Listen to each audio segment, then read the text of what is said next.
Nice, huh? So, what kind of person, what's the personality of a person that should go and do these challenging things? Oh gosh. You know what's funny is you can't really name a certain personality or a certain person because there were different personalities in that entire choir. There was somebody who was very quiet. There was somebody who knew everything. He was very studious.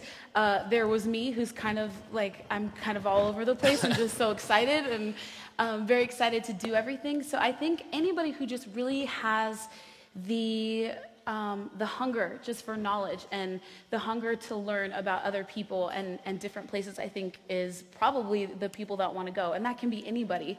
But I think that you have to go into it knowing that you're going to see different things, or you might eat a frog leg or something like that. So gross. But you know, you go into it, you have to go into it with an open mind and thinking, hey, what am I going to see today? What different things can I experience? And sometimes there's stuff that happens that's not on, you know, that's not on the schedule. Yeah. And you kind of are just like, wow, that was incredible. That was really cool.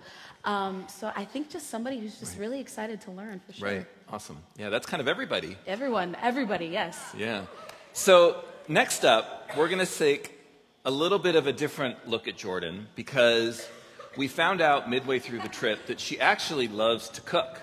Yes. And so we decided that, you know, for part of the program, we're going to roll up our sleeves, we're going to get dirty, we're going to get flour and butter all over us, and we're going to make Applestrudel in where?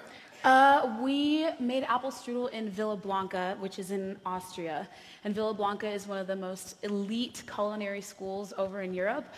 And I was actually really sad because I was like, when are you doing English courses? I would love to come. And they were like 5 years. I said, maybe. I might be able to come back then. But it was incredible. I mean, they stay there. They literally live on campus, just like a regular college. It was so cool to see. And we did make Applestrudel. I love to bake. I'm obsessed with baking. Does anybody else like to bake?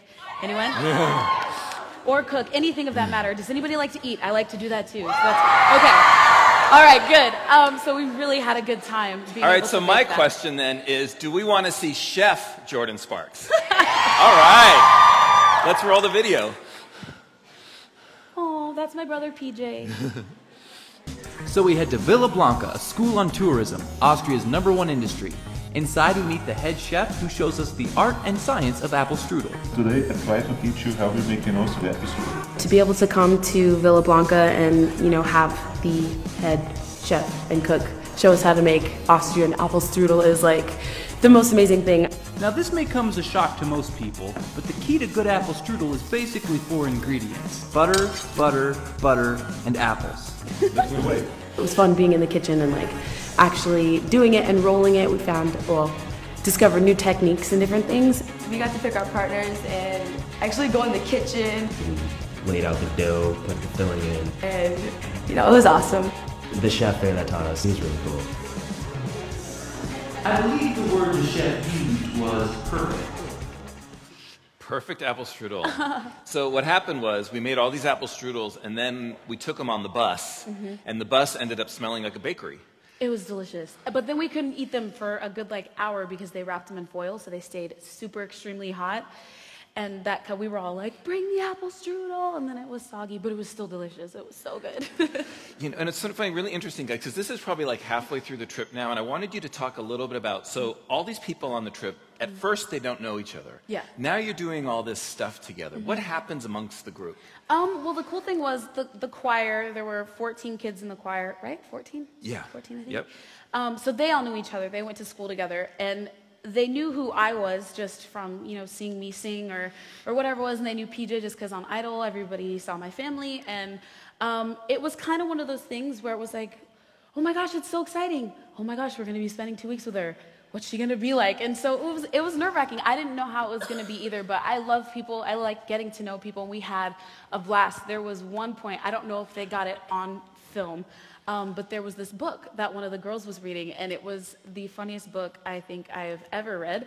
It was just one of those teen novel books, and we all started doing popcorn and handing the book to everybody, and we all were reading in different accents, and it was just really cool to see everybody come together. The boys did too, so they were reading for girls, and it was really funny. I'll just leave it at that. Yeah. But yeah, we had a really good time. We got to know each other.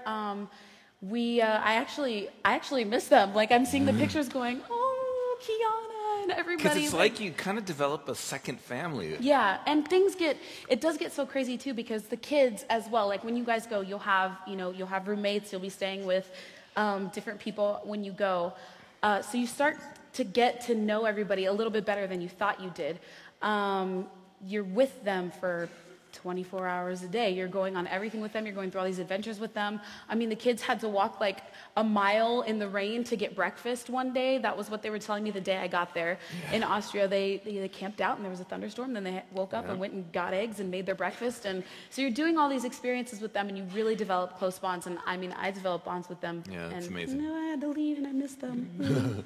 So it's not all fun and games. It's not all sightseeing and all that. Actually, part of the program, like I said earlier, was education. It's about cultural experience. It's about learning history. Sorry, guys, I know I'm not really looking over here so much. I apologize. The next video, I think we really need to kind of like take a breath before we watch it, because this was in Austria. And I don't know if many of you know that in Austria, actually, the Nazis had several concentration camps. And one of the parts of this people-to-people program was we gave the students the opportunity to visit a concentration camp and the gas chambers, but also to meet a Jewish Austrian man who survived the concentration camps. And Jordin did something that was absolutely amazing as a gift to this Holocaust survivor, and that's our next video. Let's check it out.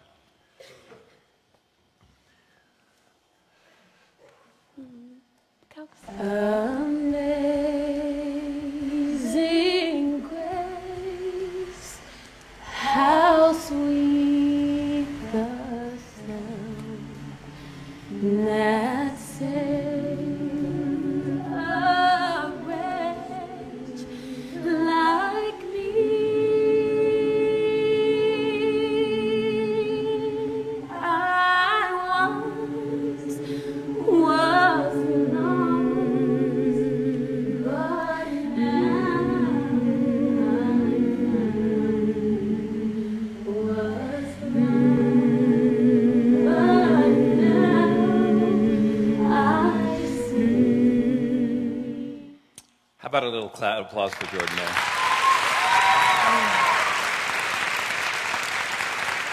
I swear, I have seen this video 50 times and I have goosebumps. I almost started crying again. There really aren't any words to describe meeting somebody who went through that time, meeting somebody who was, there in the camps and saw the things that happened and, feared for his life every single day, didn't know if he was going to make it through the next 5 minutes and the next 5 seconds nonetheless. And it was amazing. He came and he told his story, and we had met up with another delegation, so there were a lot more of us sitting there. And they asked me to sing, and the only thing that I could think of was Amazing Grace. That was the only song that could pop into my mind. Every other song just left my head. I couldn't think of anything if I tried. And it was one of the most crazy experiences for me, because I couldn't even catch my breath. I was standing there and he's standing there and I'm trying to sing and I start like choking up, and it was so incredible. I've always loved World War II, and I've done every book report on the Holocaust and every research paper on the Holocaust. And so to be able to go and touch these places and see them, it was the most amazing thing. We actually got to walk physically into the gas chamber where they brought kids and mothers and fathers and grandparents, and we walked through the doors and no one said a word. There was just nothing we could say. I have goosebumps right now. There was nothing we could say. We're standing in this room and we're standing and everything is still there. Every single piece. You've got the little shower heads where the gas comes out, or where the little the latch where the Cyclone B would go in, and then the doors that locked from the outside. And one of the sadistic things about it, all of it was sadistic, but on the door there was this thing that looked like a mirror, and the Nazis would look in the inside and watch people die to make sure that they were gone. That was insane. We were in there, we're all bawling, and we walk out, and the next thing you see is a table. And it is the table where they would take out people's gold fillings and take all their, their jewelry and their gold fillings that they had on. And it was just, you read about it, but you're like, oh yeah, that happened, and then you go on to, you turn the next page. But to actually stand there and think, this could have been me if I was born in another time, is incredible. And also, it wasn't just Jews, there were different people, Jehovah's Witnesses, people who were, gay or homosexual, just anything. If you were different and the Nazis didn't approve, you were gone. Yeah. But to be able to go and experience that is amazing, and it's important because all of the Holocaust survivors, there's very few of them left, and pretty soon there aren't going to be any more. And it's our job to be able to tell that story to make sure nobody forgets. We have to remember what happened so that it doesn't happen again. Right. And I think that's one of the biggest things that I think the kids and I learned when we were over there is just, it's important to go see these places and to go touch them and see them and feel them and experience them so that we don't forget. That way we can make our future way more peaceful. We can make our future and be able to see the signs if something is going to happen like that again. That's a great point. See the signs. That's a really important point, I think. So we finally are leaving Austria, and we take a lot of time. Oh, yeah, thank you for that. Oh, sorry. Yes. I'm sorry, guys. You're right. Yeah. So we head off. We have this really heavy experience.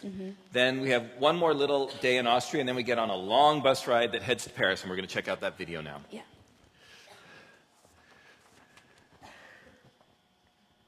It doesn't take a genius to know that priority uno is find ourselves some classical music, so we head to Mirabel Palace and do just that.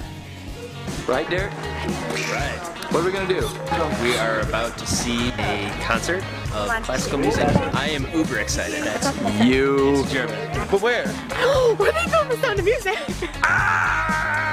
There's other people, Carly. Come on, come on. Yeah, hey. How much do you think this room costs? US or Euro? US. Come on, man. Probably a couple $1 million. Tell me.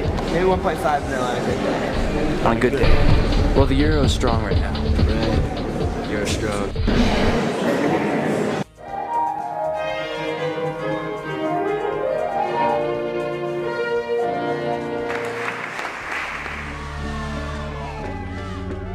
We've been driving all day.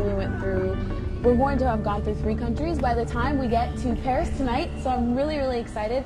But we went through Austria, and we went through Switzerland, and then we're going to fly to Paris, and it's going to be incredible when we get there. So I'm very, very excited. It's going to be fun. Are you ready for Paris? Yeah! Okay, we're all excited to go to Paris, and we'll see you later. Yeah, that bus ride, you spend a lot of time on the bus with your fellows, your delegation members, and it's really cool because I noticed that Jordin, like many other delegation members, you always kind of mix up where you're all seating. Yeah. Like you always don't sit with the same person. You're kind of always fluid, like ring around, what is it, musical chairs, I guess. Sure, I guess so. I don't know about, I just like to sit in different spots and be able to see different angles from different things. But it was kind of like how it was when I was in high school. I was a floater. I hung out with everybody. Like I was with, one time at lunch I would sit with the drama club kids, and then the next day I would sit with some of my cheerleader friends. It was all different. I love people, and I loved to hang out with different people. So being able to see this group, I was sitting next to different people. I was asking the boys what they thought. I was asking them to sing since it was a choir. I like to hear them sing. And then Kiana, actually, she really, really impressed me. We were sitting in this room. They actually got to go sing with a Viennese choir. Right. This choir has gone through international competitions and won, and they were incredible. Their technique, and I was sitting there like this going, I need to learn whatever it is they're doing. And then the kids got to sing with them, and they sang Idolize from Sound of Music, and so it was really cool to see. But one of the girls, Kiana, got up and she started singing this song, and I was sitting in the back and I didn't know she was going to do it, and all of a sudden I was just like, her voice was just, it was amazing. And afterwards I went up to her and I was like, I didn't know you could sing like that. How come you didn't tell anybody? And she was like, oh, well. And I was like, oh, what? But it was amazing, and it was really cool looking from the outside in because they were doing all the singing, and I joined in a couple of times, but it was really fun to see them do it. Right. So, as you could tell from the last video, the bus is headed to France. Yeah. And so, of course, we all know that French cooking is famous. It's delicious. There's all this great food in France. There's great bakeries. There's great